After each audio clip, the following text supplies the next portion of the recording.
pouco mais de 50 anos, o antropólogo britânico Lewis Leakey fez uma das mais importantes descobertas relacionadas com a evolução humana. Vamos ver essa história. Foi na região de Olduvai, na Tanzânia, que Lewis Leakey encontrou um fóssil identificado pela primeira vez como o Homo habilis. Os restos de um crânio e mandíbula, embora fragmentados, permitiram a reconstrução de como seria a cabeça de um representante da espécie. Os estudos de Leakey e sua equipe, realizados na década de 60, também revelaram que num período situado entre 2 milhões e 1 milhão e 600 mil anos, 3 espécies conviveram na África: o Homo habilis, mais antigo, o Homo erectus e o Homo rudolfensis.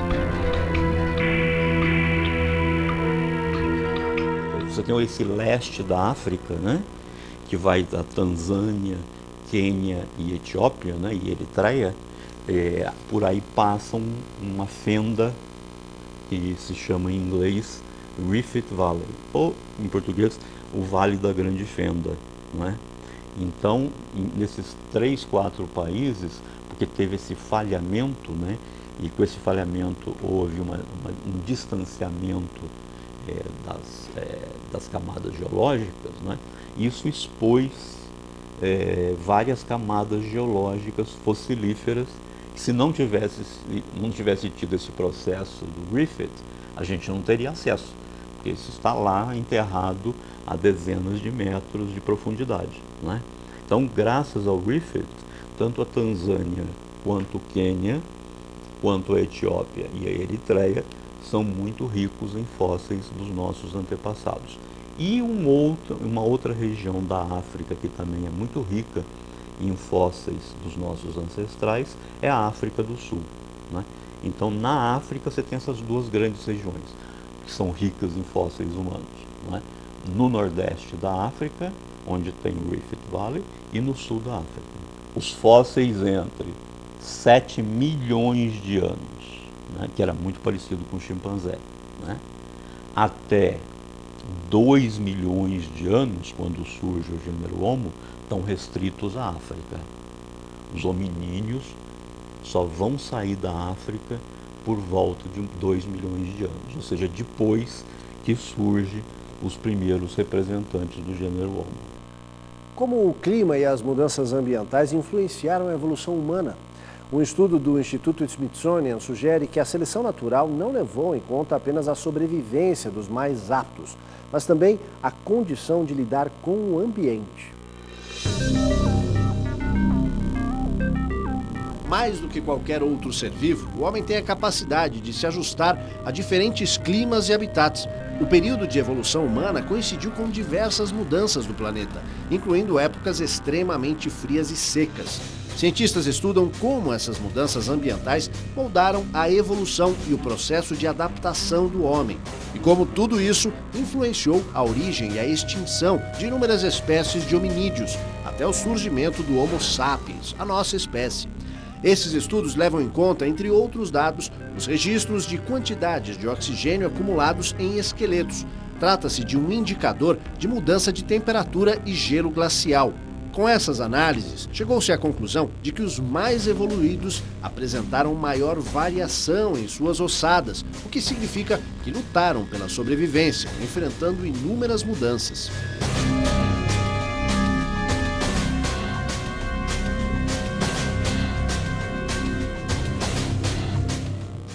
O estudo confirma o que muita gente já desconfiava.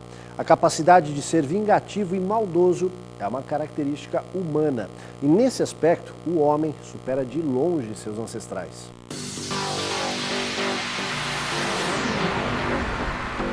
Inúmeras pesquisas mostram que o homem apresenta mais traços negativos do que a maioria dos animais.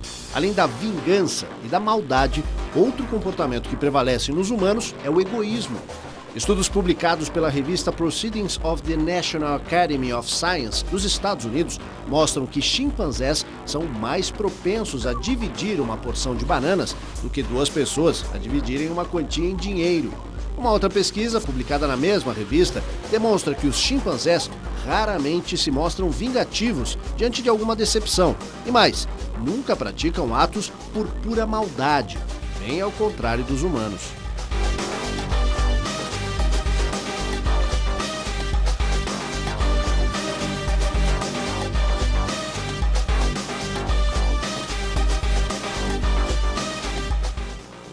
Mas nem tudo está perdido para os humanos. Outros estudos indicam que a raça humana, na maioria das vezes, pende para o senso de justiça. Pesquisadores das universidades de Bristol e Manchester, na Inglaterra, e de Harvard, nos Estados Unidos, acompanharam ao longo de anos o desenvolvimento de crianças na faixa entre 3 e 6 anos e descobriram que, enquanto as mais novas demonstram dificuldade para aprender a dividir os brinquedos, esse problema começa a desaparecer por volta de 6 anos. Participaram do estudo Patricia Kangser, do Bristol, Susan Schultz, de Manchester e Felix Warneken, de Harvard. Todos se mostraram surpresos com a maneira como o senso de justiça evolui à medida que as crianças começam a ter uma noção mais clara do mundo que as cerca e procuram se mostrar companheiras, a menos que sejam submetidas a um ambiente hostil. A conclusão dos pesquisadores é que a cooperação e a percepção do que é justo são aspectos fundamentais do comportamento humano. And what's more, they seem to enjoy it.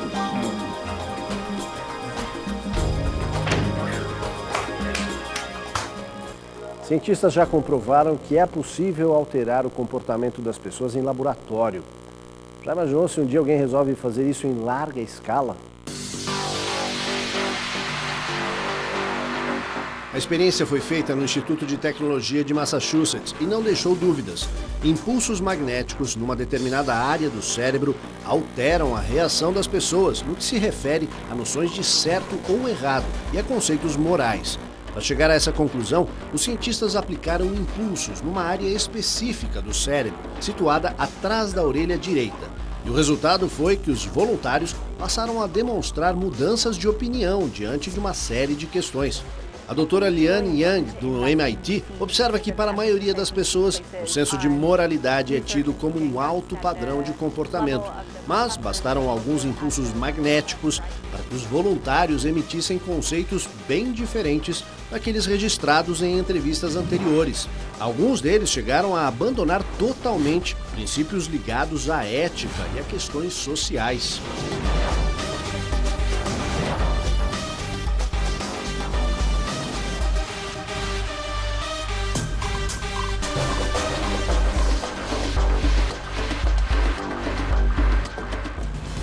Em instantes, produção de alimentos provocou uma das maiores mudanças na história da humanidade. E ainda, achados na Etiópia não tratam apenas da origem do homem. Até vestígios do ouro da rainha de Sabá já foram encontrados. A gente volta já.